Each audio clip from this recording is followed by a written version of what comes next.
우리가 상속세는 상속재산에 대해서 내는 거고, 증여세는 증여받은 재산에 대해서 냅니다. 근데 상속세는 아까 얘기한 대로 사망 당시에 갖고 있던 재산, 거기다가 민법상으로는 사망한 사람이 갖고 있는 재산은 아니지만 그 죽은 사람이 노력해서 조성한 재산, 퇴직금, 보험금, 신탁이, 그런 거는 민법상 재산은 아니더라도 세법에서는 상속재산을 봐서 세금계산을 합니다. 그걸 의제상속재산이라고 하고, 그러니까 상속세는 죽었을 때 남겨놓은 재산 갖고 세금 계산하니까, 그럼 죽기 전에 다 처분해버리자 하는 경우가 있어요. 그 처분했을 때는 2년 이내에, 죽기 전에 2년 이내에 처분했을 때는 그 처분한 재산 돈을 상속인한테 현금으로 주었을 것이다, 이렇게 추정합니다.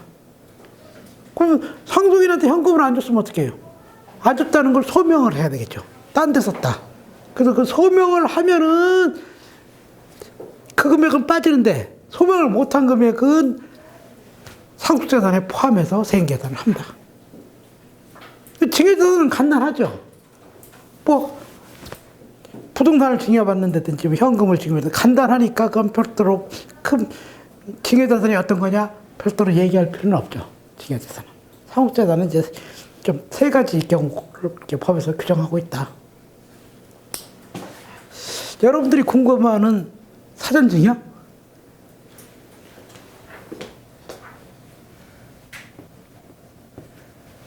20억이라는 재산을 갖고 있는 사람이 이것을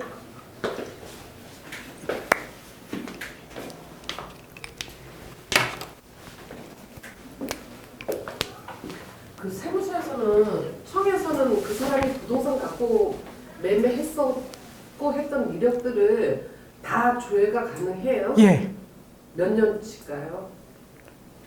80년도부터인가 된다. 아, 그 사람이 사고 팔았던 이런 예. 이력이 다 있어요? 예, 그 조성 그런 그 자료를 갖게 된 게 한 70몇 년도부터 돼요. 80년. 그러니까 국세청의 그 자료가 미국 국세청보다 더 많다는 겁니다. 규모가.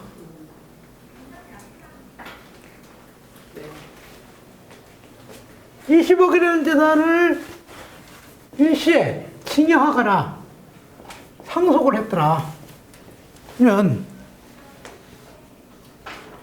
20억 곱하기 40%에서 세금이 얼마냐? 대략 8억? 아니다. 30%. 6억 4천인가 될 겁니다. 6억 4천. 네? 대략. 근데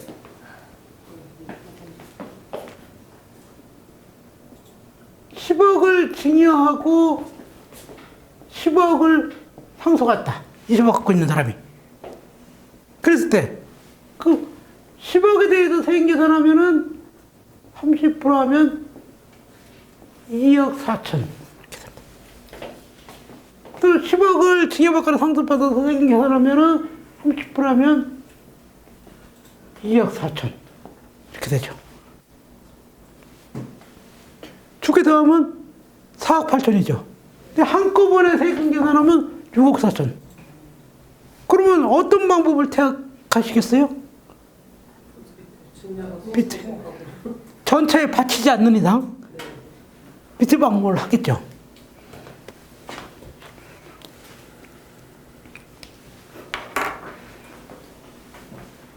이걸 다 뻔히 아는데 세법에서도 그냥 다 놔두겠어요?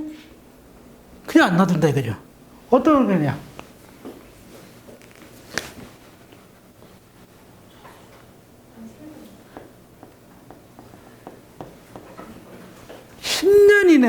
상속기간 10년 이내에 이런 사전에 증여하는 이런 행위가 발생하면 사전에 증여하지 않은 거고 세부담을 똑같이 만드는 행위를 합니다.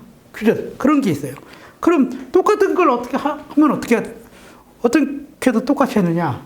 이 상속재산 10억 이때 상속세 계산할 때 플러스 사전증여재산 플러스 시킨다는 거죠.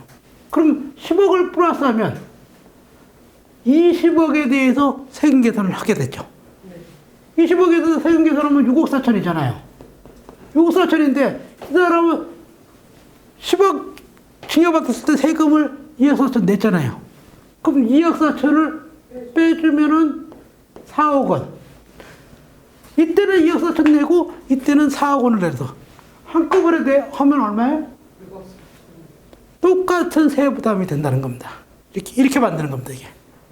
예? 네. 10년 이내 합산하면 누구냐? 상속인한테 징의했을 때 10년 이내 합산합니다.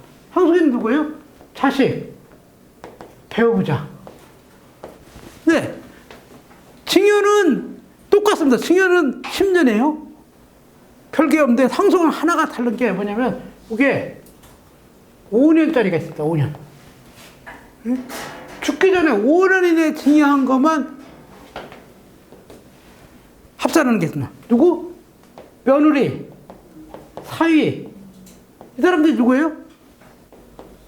상속인이 아닌 사람. 상속인이 아닌 사람한테 사전에 징여를 했다. 그러면 그 사람들한테 징여한 것은 죽기 전에 5년간의 징여한 것만 합산합니다. 그러니까 아까 여러분들 들어보셨을 거예요. 이 5년이 지나면 이 사람이 죽어도 합산 안 하니까 며느리 사위한테 징여하라 뭐 그런 얘기들 하잖아요. 예, 예. 자식한테 징여하면 10년 동안은 죽지 말아야 되니까. 예? 그 안에 죽으면 합산하니까. 예?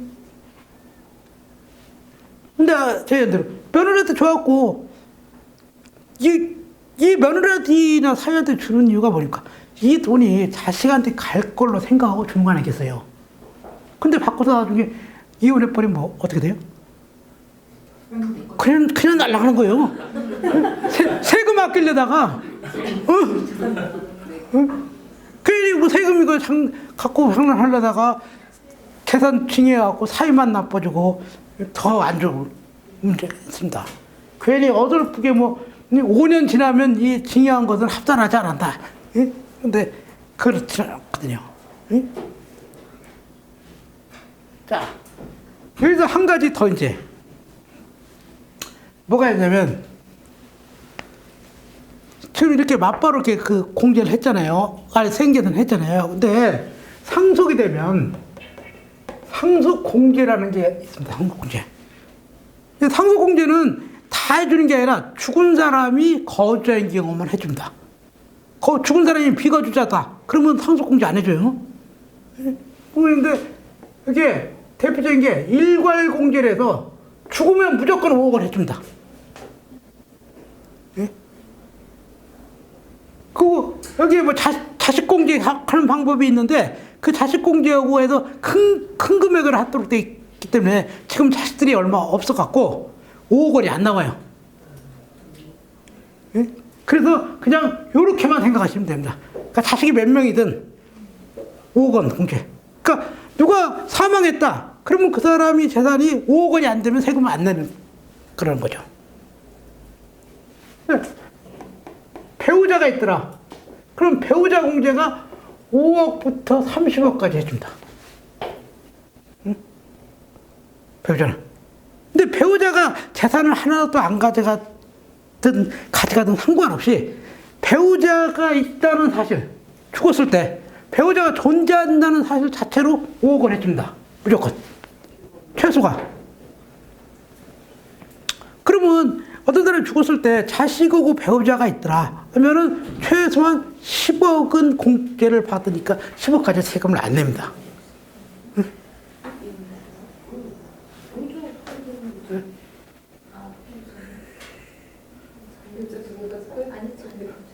그거 예를 들어 뭐 단독주택이 하나 10년 동안 있더라. 그러면 5억까지 공제를 해준다.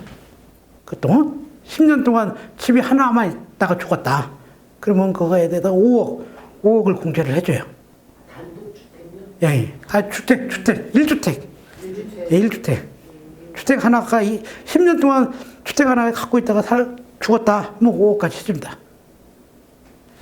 그럼 예를 들어서 이 사람이 이게 자식도 있고 배우자도 있고 10년에 있는 주택 하나 있더라. 죽었을 때 하면 20억에서 얼마를 빼줘요? 15. 15억을 빼서 5억에 대해서 세금 계산한다. 그러면 9천만 원 되겠죠. 엄청 줄지요. 그냥 계산하면 6억 4천인데 9천만 원이다. 자, 이 경우는 어떻게 하냐? 이 경우도 이렇게 해서 20억이 나왔잖아요. 여기들은 공제를 얼마 해주냐? 이 상속공제는 이 상속 계산 범위에서만 해준다. 그러니까 이 사람은 20억 중에 10억은 징의했고 10억만 상속됐으니까 공제해 주는 게 얼마예요? 10억만 해주는 겁니다. 10억만. 네? 그래서 그러면 얼마예요? 10억의 세금 계산하면 2억 4천. 그래서 이 사람은 조기를 더 하면 얼마예요? 4억 8천 내는 거죠. 이 사람 얼마네? 9천만 원. 같은 20억이라도 한꺼번에 상속받았을 때는 9천만 원 내는데 10억 징여하고 10억 상속되면 이 사람은 4억 8천만 원 세금 내야 되는 겁니다. 아니, 여기 4억 8천, 2억 4천이다. 2억 4천. 이건 낼 게 없죠. 이건 낼 게 없는데 2억 4천. 그러니까 사전 징여가 무조건 좋은 게 아니잖아요. 응? 10억 사전 징여하는 바람에 이 사람은 2억 4천 세금 냈고 징여 안 하는 바람에 안 왔고 이 사람은 9천만 원 세금. 이렇게 차이가 있습니다. 그러니까 사전 징여가 무조건 좋은 게 아니에요. 만약 이 사람이 한 50억이 돼갖고 15억을 공제를 다 받을 수 있다 하면은 그 나머지 징여하는 건 괜찮겠죠. 그래도 5억을 더 징여 공제를 받을 수 있는데 그 상속재산이 10억밖에 없어서 공제를 못 받는 겁니다. 응? 그래서 사전에 징여 무조건 해라 한 게 좋은 게 아니에요. 응? 그걸 상속공제를 받을 수 있는 재산은 남겨놓고서 징여를 해야 되는 겁니다. 예? 그 사전 증여에 대한 가산세는 어떤 거예요? 사전징여 한 거에서는 징여세만 내는 겁니다. 이거 세금 내고 그냥 그대로 갖다 붙어서 아니 근데 신고를 하는 거예요. 신고 안 하면. 만약에 사전 증여를 했는데 예. 증여세 신고를 안 했어요. 예.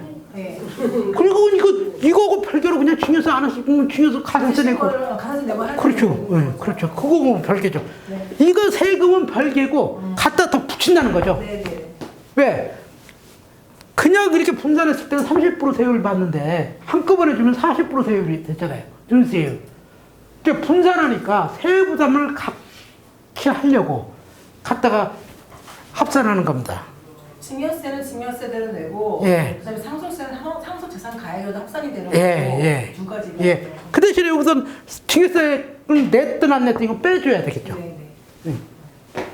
그런 경우는 증여세 신고를 기한으로 안 하고 그냥 대여한 걸로 하고 상속에 합산을 해도 괜찮을까요? 미리 증여한 거에. 요거에 대해서는 그래서 징여가 확정이 되면 달리 고칠 수가 없어요. 이게 징여가 아니어야 합산 안 하는 거지, 징여라면은 무슨 달리 대체할 수 있는 방법이 없습니다. 이걸 징여를 빌린 걸로 해서 대체한다. 그거는 이거 자체가 징여가 아닌 것이 전제가 돼야 되는 거죠. 징여는 맞는데 이걸 빌린 걸로 한다. 그건 안 되는 거죠. 빌린 걸로 된다면 이거 자체가 징여가 안 되는 거죠. 징여. 이전에도 그런 근거가 있으면은 상속으로 가겠네요. 대여가 아니면 대여면. 그거는 그래 되는 게 아니라 처음부터 이건 확정을 짓는 거니까. 네네. 징여라는 것이. 뒤에 이거 상수세 이거 할 때 이게 징여냐 이렇게 판단하는 건 아니고 이건 먼저 확정을 짓는 걸 갖다 쓰는 거죠. 그거 가능해요.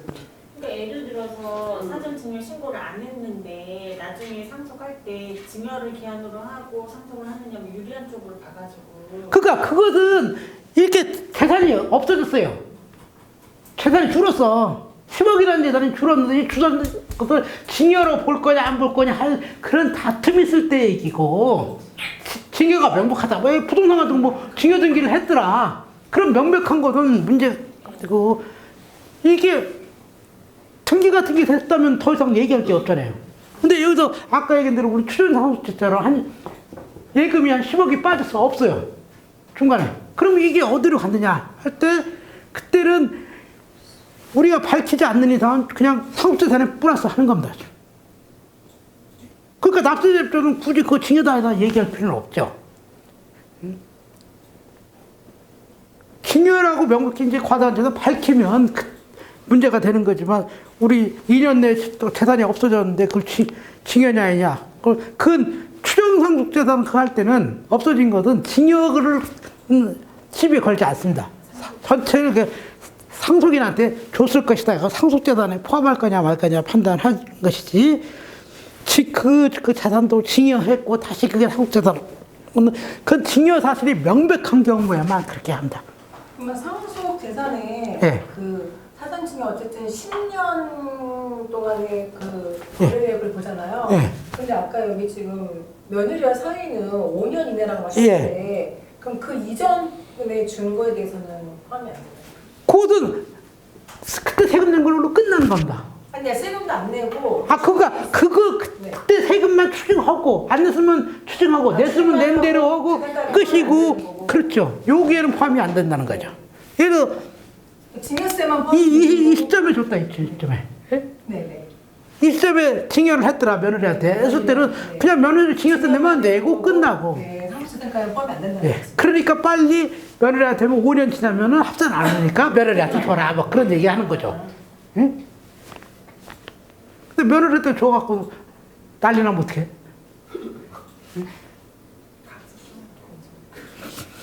그러니까 괜히 뭐 세금 조금 줄이려다가 집안 작살 나는 거죠.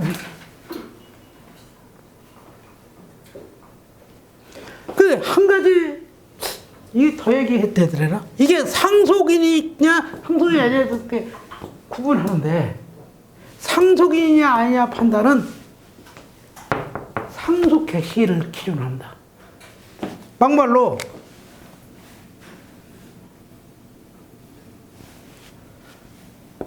사실혼 관계 여자한테 이때 징여했어요. 법률혼 관계 배우자가 없다는 거죠. 법률혼 관계 배우자가 있는데 여자한테 했다는 건 사실혼 관계 가지고 뭐예요? 내연애 관계입니다. 사실혼 관계는 공적인 배우자인데 호적에 안 올렸던 게 사실혼이고 배우자가 이제 딴 집 사는 건 내연애였죠. 이 사실혼 관계에 있다가 이때 혼인신고 했습니다. 그리고 이때 사망했어요. 그러면 혼인신고하고 사망했으면 이 사람한테 준 게 상속인한테 준 걸까요? 상속인이 아닌 사람한테 준 걸까요?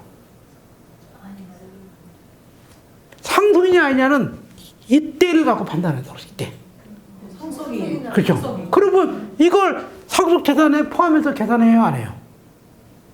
계산해야 되는 거죠. 그렇죠. 네. 5년은 넘었지만 네. 10년 이내에 들어가니까 징여받을 때는 사실혼 관계로 상속인이 아니지만 죽었을 때는 상속인은 배우자니까 법률혼 관계 배우자니까 상속인이 돼서 사전징여재산에 합산해야 됩니다. 그때 증여세 신고할 때는 공제를 안 받았을 거 아니에요? 그렇죠.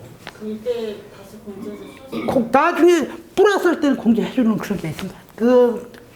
그건 좀 깊이가 있으니까. 깊이는 너무 파시면 안 되고. 왜 그런 경우들이 있냐면, 사실혼 관계는 법적으로 상속권이 없습니다. 그래서도 법률혼 관계를 만드는 겁니다. 이 사실혼 관계에 있다 죽으면 이 사람이 그 상속할 수 있는 권한이 없어요. 완전히 찬밥입니다. 사실혼 관계는. 기껏해야 받을 수 있는 게 연금. 그런 거나 받을 수 있는 것이지, 이 상속재산에 대한 민법상 상속권이 없어요. 사실은. 유언장이 있어도 그것은 상속권하고 유언으로 주는 거건 별개죠. 유언으로 주는 건 상속인이든 해도 그 주는 사람 마음이죠. 누구한테나 다 줄 수 있는 거죠. 유언으로 주는 거는. 상속이라는 거는 뭐냐? 죽은 사람이 찍소리 않고 죽었다는 거예요. 이 재산 누구한테 주라. 얘기 않고 죽었다. 통상적으로. 그러면 이 재산은 누가 논아갔느냐? 상속인들이 논아갔는 거라는 거죠. 그 재산을. 그때 상속인의 범위에는 사실혼 관계에 있는 사람은 상속인이 아니라는 얘기입니다. 배우자라도 법률혼 관계에 있어야만이 상속권이 있는 것이지 사실혼 관계에 있으면 혼인신고를 안 했다면 그 사람은 상속권한이 없다는 거예요. 그러니까 상속재산을 취득하는 방법에는 두 가지가 있습니다. 하나는 주는 사람이 내 재산 누구고 줘라 하고 얘기하는 게 있습니다. 그게 유언하고 사인증여. 죽으면서 너 증여하긴 주는데 언제냐 시점이 나 죽으면 너 가져가라. 그게 사인증여. 그러면 사인증의 유증은 주는 사람이 누구한테 가져가라고 그렇게 지정하잖아요. 근데 상속은 죽었을 때 누구한테 주라고 얘기 않고 죽은 걸 얘기한다. 그러면 그 재산은 누가 논아간 거냐? 법적으로 상속인이 논아간 거다. 그럼 상속인은 순위가 있어요. 1순위가 직계 비속, 자식들. 두 번째가 직계 비속, 존속입니다. 직계 존속. 예? 위에 사람. 근데 배우자는 직계 비속하고 존속하고 순위가 같습니다. 그럼 직계 존속하고 직계 비속도 없다. 그럼 누가 하냐? 배우자가 다 가져요. 예?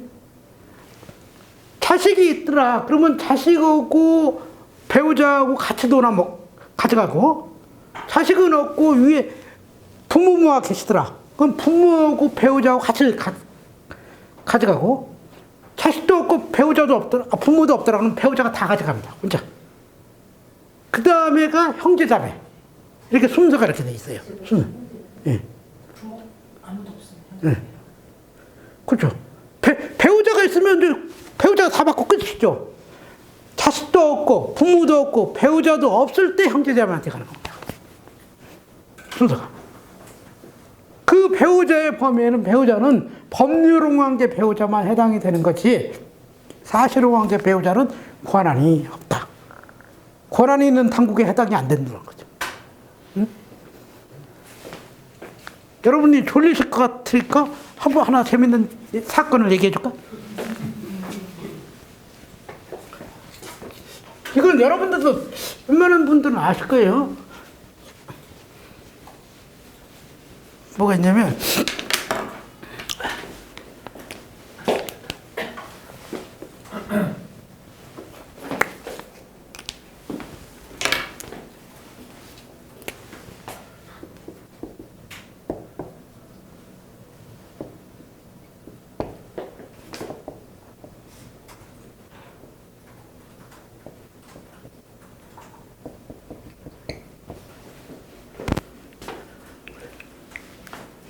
딸만 하나 있는 집입니다. 딸만 하나 있는 집에 그 딸이 시집가서 애들도 낳고 그러고 있는데 사이가 의사예요. 의사인데 이 가족이 전부 이렇게 여행 갔어요. 확실히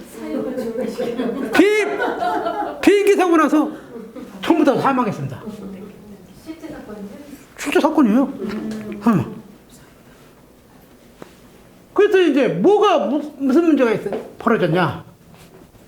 형제.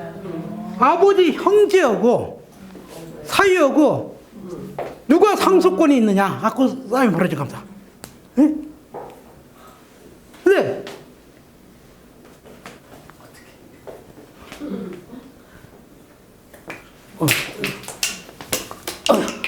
이것도 시원찮다 이게.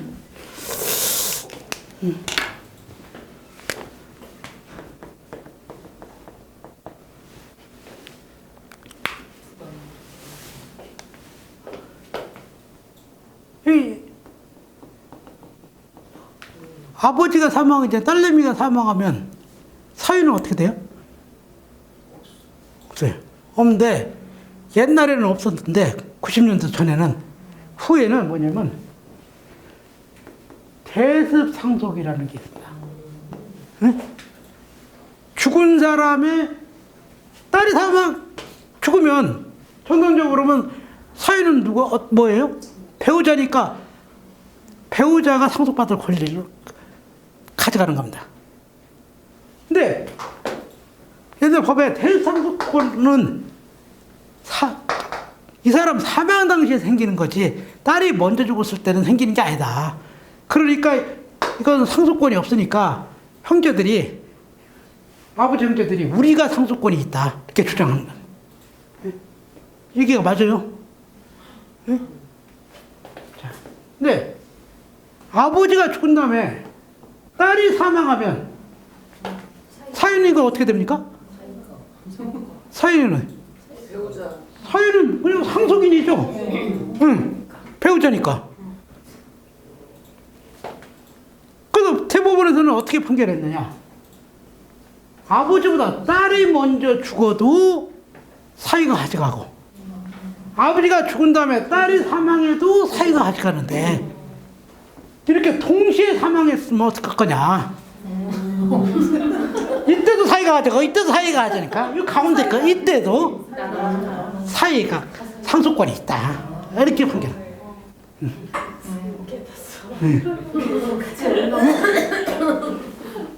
이것은 법에 규정이 없어요. 법이 없고, 아까 말씀드린 이 대상속권은 이 양반이 죽었을 때 이게 뭐 대상속권을, 이건 발생하는 거지, 미리 이렇게 발생하는 건 아닌데, 흐름상으로 이렇게 보니까 딸이 먼저 죽어도 사이가 상속권이 있고, 나중에 죽어도 상속권이 있으니까, 아버지랑 딸이랑 같이 죽었을 때도 상속권이 있는 게 형평이 맞지 않느냐.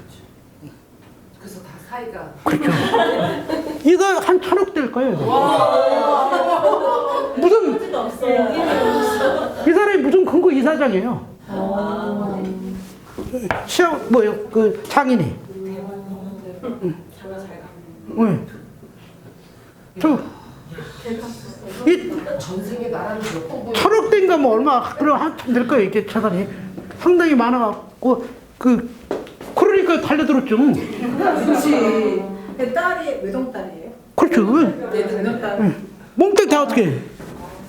그렇지. 이제 생기 좀 도세요. 아, 네. 우리 절대로 저렇게 여행 가지 마세요. 아까 미국은 사장하고 부사장하고 이렇게 출장 가면 비행기를 달리 탄다는 데잖아요. 한 비행기 안 타고. 우리 어디 여행 가도 차도 그런데. 신랑이랑 가는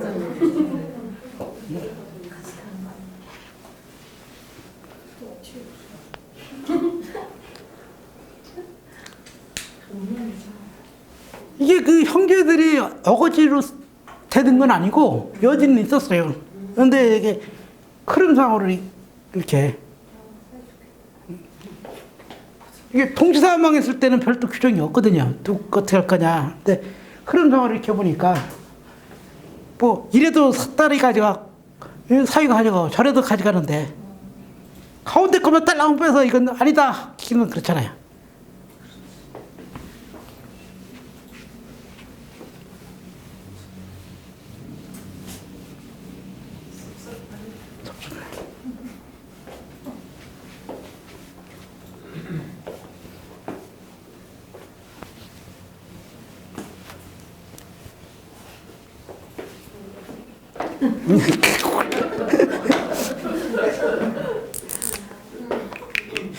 이 상속세 강의를 하면 사람이 지저분해지는 게 꼭 사람을 죽여야 되거든요. 예? 죽어야 상속세 얘기가 나오니까. 그래서 제가 교육원에서 가르쳤을 때는 수강생들한테 아들을 죽일까 딸을 죽일까 뭐 남자를 죽일까 여자를 죽일까 뭐, 여학생이 많으면 남자를 죽이고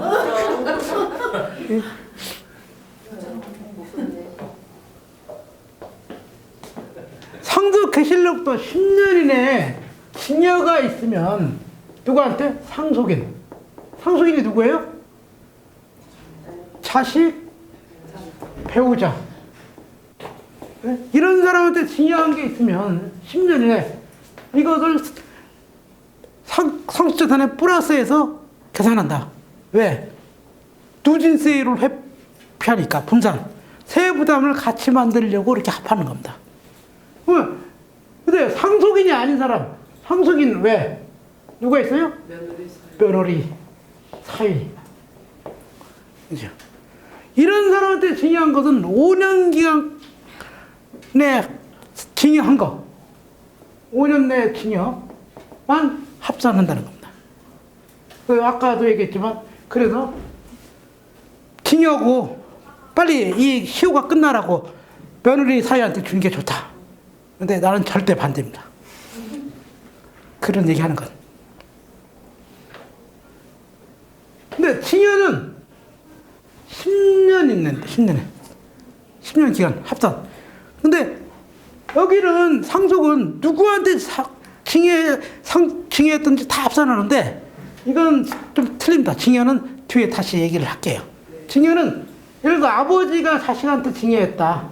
그러면 이 중에 아버지가 자식한테 징여한 거 동일인 것만 찾아서 합산합니다. 동일은. 좀 틀려요. 예? 예를 들어 여기 엄마가, 아니, 할아버지가 A라는 사람이, 자식이 A라는 사람이 있다. 그럼 할아버지가 자식한테 징여한 게, 손자한테 징여한 게 A라는 사람한테 징여한 게 있더라. 그럼 이걸 합하느냐? 합하는 게 아니에요. 똑같은 사람이 준 것만 합합니다. 징여는. 합하긴 합하죠. 근데 기간은 10년입니다.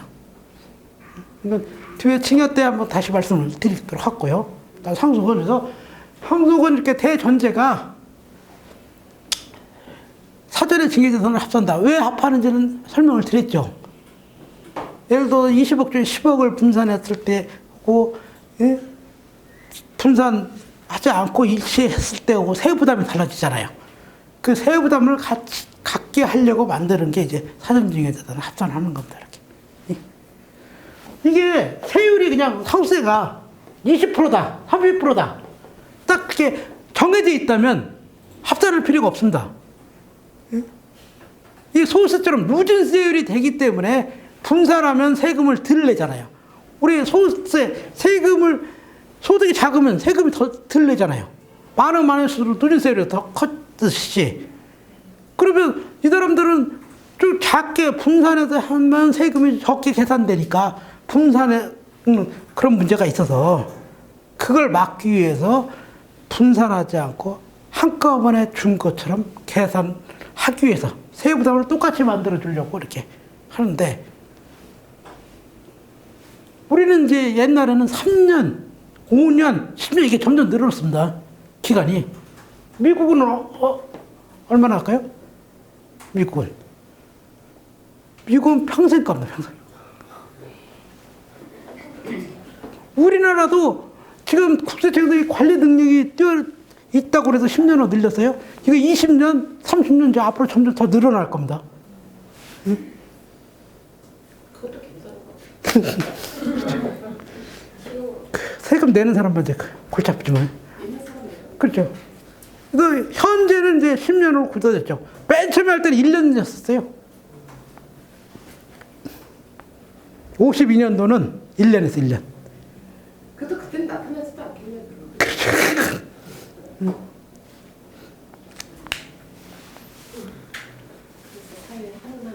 그래서 상속세를 계산하는 건 아까 얘기한 대로 여기다가 뭡니까? 상속재산.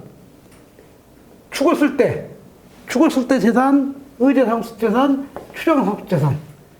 여기다가 사전징여재산. 예? 더해서 계산하는. 이게 상속재산 계산하는 겁니다, 이게. 그래서 그 사전징여재산은 상속받은 게 아니잖아요. 상속받은 건 아니지만 이렇게 사전에 징여해버리면 누진세율을 회피해서 세부담을 줄이니까 똑같이 전체를 그냥 징여하지 않고 상속받는 사람 같이 세부담을 같이 만들려고 만든 제도입니다. 그러니까 뭐 이 세금을 사전징여한 걸 다 추징하는 게 아니라 누진세율의 차이만 더 내는 거죠. 누진되는 세율만큼만 더. 추가로 되는 겁니다. 응? 그러니까 여기서는 세금을 사전증여에 대해서는 냈든 안 냈든 빼주는 거예요. 그 별도로 그건 증여세 체납 처분은 별도로 하는 거고. 응?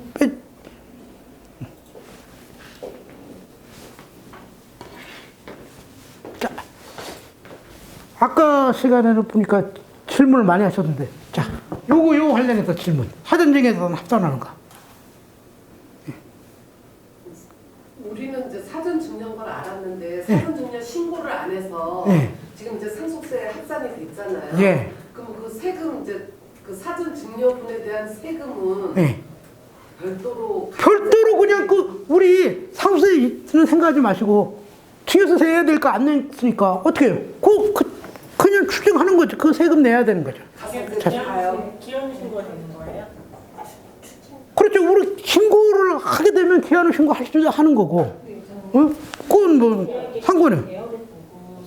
계속 대여는 대여는 뭐 지금 이자로 지급하고 있어요. 대여. 아니 그러니까 이자 문제가 없잖아. 이자 중개. 공정하게 그거는 만들 수가 있어요. 그거는 다시 한번 말씀드릴게요. 뭐냐, 그거는 증여로 확정이 안 돼갖고 증여냐 아니냐 빠질 수 있는 여지가 있을 때 하시는 거고. 증여가 확정이 됐다면 그거는 안 되는 거죠. 이 재단이 그 자식한테 5억이라는 돈을 준 게 있어요. 5억 가져갔는데 이것이 5억을 잠시 빌린 건지. 그러니까 그 죽은 사람 입장에서는 빌려준 돈, 채권으로 볼 거냐, 죽은 사람의 채권으로 볼 거냐, 아니면 그 당시에 자식한테 증여한 걸로 볼 거냐, 뭐 그런 다툼이 있을 때는 그것을 확정을 해야 되는 거죠. 증여로 확정을 했다면 다툼할 수는 없는 거고, 증여자인지 의심스럽다 하고 판단했을 때는 납세자가 적극적으로 대응해서 난 증여받은 게 아니고 빌린 것뿐이다. 그러니까 단순히 그냥 상속재산에서만 플러스 해라. 쪽으로 나가는 거죠. 대여를 했었어도 상속 재산에는 올라가는 거지. 사전 증여는 아니에요. 예. 그러니까 그걸 증여세를 한글로 해서 집어넣고 증여세 과세하고 사전증여에서는 플러스 할 거냐, 아니면 증여가 아니고 그냥 죽은 사람의 채권으로 봐갖고 상속재산을 플러스 할 거냐, 이제 그런 다툼이 있을 수는 있겠죠. 그렇지. 주로 보는 관점은 어느 쪽으로 더 많이 보는지는 사실관계에 판단하는 거. 과세건 증여, 그 세금 많이 내는 쪽으로. 특별한 게 아니면 부자간에 그것은 증여로 보지 빌려준 걸로는 안 보잖아요. 그래서 자식이 만약에 이자 성 그러니까 입증을 하게 되면 몰라도 일반적으로 자식한테 돈 빌려주는 사람 있습니까? 예? 그것은 막말로 안 빌려줬어도 빌려준 것처럼 만들겠죠. 그 만든 그런 게 있어야 되는 거지, 없으면 곤란한 거죠. 응? 너무 깊이 들어간다.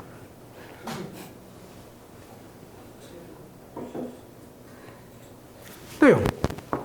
이번 시간은 이걸로 사전증여에 대해서 합산하는 걸로 설명을 드리니까 여기서 지난 시간처럼 궁금한 거 이렇게 말씀을 해보세요. 뭐 지금 그런 거 말씀하셔도 되고 그 상관없고, 내가 요거하고 관련돼서 들은 얘기, 겪은 얘기에 있더라. 응? 지금 사전증여 받으면 그 당시에 평가액을 썼기 때문에 예. 지금 상속대의 평가액보다는 작을 거니까 예. 혜택은. 그러니까 그런 면은 있습니다. 그래서 예를 들어 사전 증여하려면 앞으로 올라갈 것들, 부동산 같은 거, 그런 걸 증여하는 게 낫죠. 현금이나 뭐 그런 걸 증여하면 이때 5억이 이때 가서 5억이 됐지만, 예를 들어 부동산을 증여했더라. 그러면 이때 5억인데 이때 가니까 10억이더라.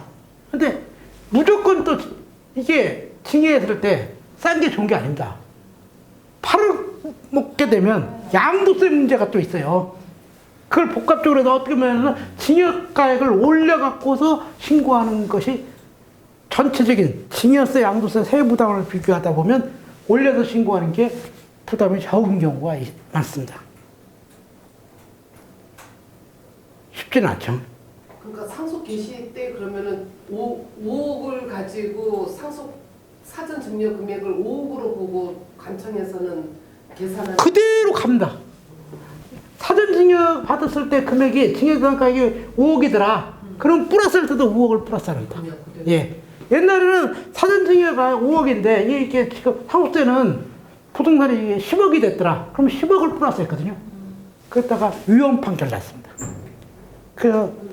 그렇게 그 10억으로 플러스를 한 게 아니고 증여받았을 때 그대로 갔다가 그 금액을 플러스합니다.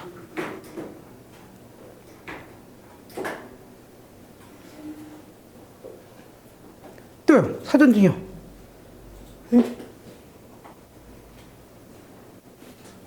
뭐 아까 오전에는 사전증여가 굉장히 궁금한 것이 많을 것 같던데 10년 대장 전부 다 해소됐습니까? 대장 10년치 얘기했던 거랑 아까 하신 10년 동안 계속. 네. 계좌를 뭐 10년치를 뭐 계좌를 봐. 그 추정상속재산에 드는 거죠. 그 처분한 것을 소명을 못하면 또 플러스한다. 네. 이제 그런 걸 처분한 것을 왜 그러냐면 처분한 게 어디로 갔는지 그걸 과대관청한테 일일이 밝히기가 어렵잖아요. 어려우니까 그 책임을 납세자한테 준 겁니다. 그래서 죽기 전에 1년 이내에 처분한 재산은 상속인한테 그 현금으로 줬을 거다. 그 돈은 그렇게 추정을 하는 거죠.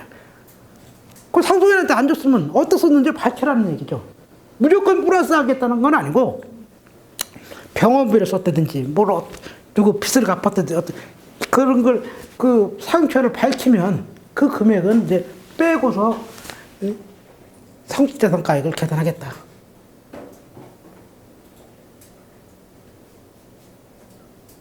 혹시 그 기간이 딱 정해 2년이고 뭐 5년, 10년인데 예. 딱 거기에서 며칠이나 벗어났거나 막 이런 게 있다면 이거는 아예 안 되는 거예요? 아닙니다.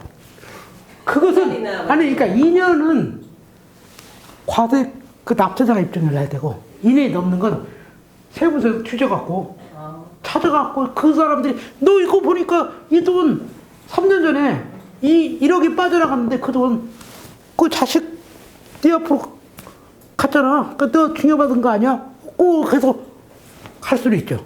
그거를 이제 누가 증여받았냐 어떻게 했냐 그 사용처 밝히는 것은 과대관청이 해. 2년이 넘는 것은. 응? 자.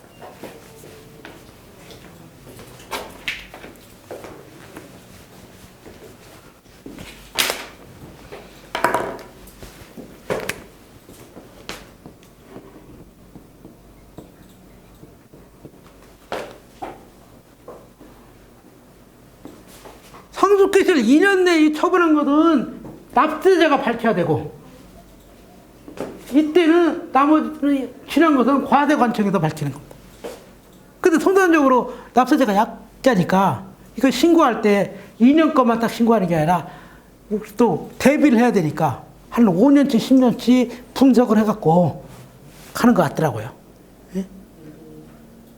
그러니까 나중에 이쪽에서 과대관청에서 뭐라고 하면 그걸 대응하기 위해서 또 하고 일단은 이것은 반드시 납세자가 소명을 해야 될 거고 이것은 과대관청에서 돈이 어디 갔는지 찾아갖고 밝히면은 이건 사전증여재산에 이건 추정상속죄나 사전증여재산으로 보는 거죠. 사전증여했다. 응?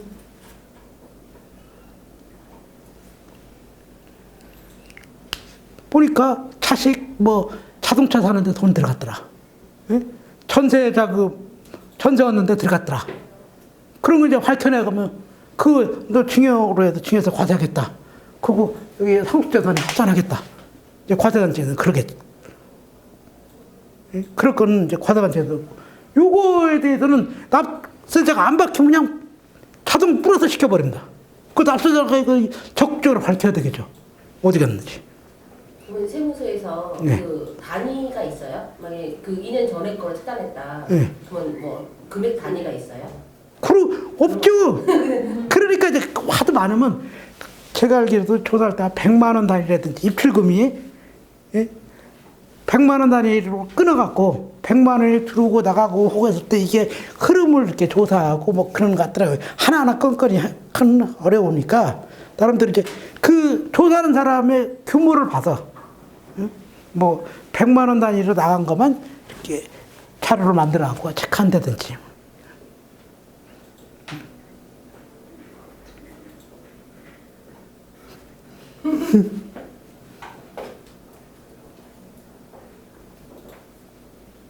그래서 사전증여 재산을 왜 더하는지는 아셨고, 언제 기간까지 더하고, 또 누구한테 증여했을 때 더하고, 그 정도. 예. 이해되셨습니까? 예.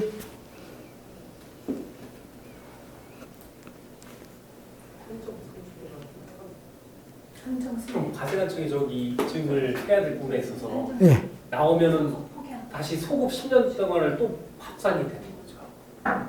그렇죠. 여기도 과다제 할 수 있는 것은 이만큼 될 수 있고, 여기 넘어가도 할 수는 있어요. 근데 과세를 못 하겠지. 시효가 넘으면. 응? 조세 시효가 넘은 것은 못할 거고. 그러니까 대부분이 법적으로는 2년이지만 세부에서 조사하면 조사국에서 그 뭐 증빙 대달라면 해주고 그래야지 안 하겠어요? 좀 그런 것 같더라고요.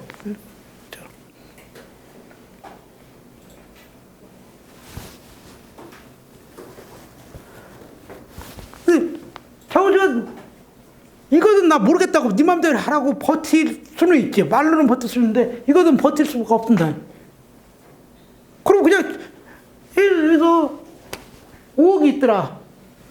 나 소명 못해 하면 알았어 하고 그냥 5억 플러스해서 생계산하면 대법원 가서도 못 이겨요. 5억은 아니고 20% 빼는 건 있는데, 여기서 20% 2억까지는 빼준다. 소명 못한 거에. 왜? 이 처분한 사람 누구예요? 피상속인이 처분했죠. 소명하는 사람 누구예요? 이 사람하고 이 사람은 같아요. 그러니까 100% 소명하기 어렵잖아요. 그래서 80% 소명하면 인정해 줍니다. 20%는. 근데 20%가 너무 크면 안 되니까 2억 원까지만 인정해 줍니다. 그런 게 있습니다. 왜냐면 파는 사람하고 소명한 사람은 틀리기 때문에 100%건 하는 건 아니에요.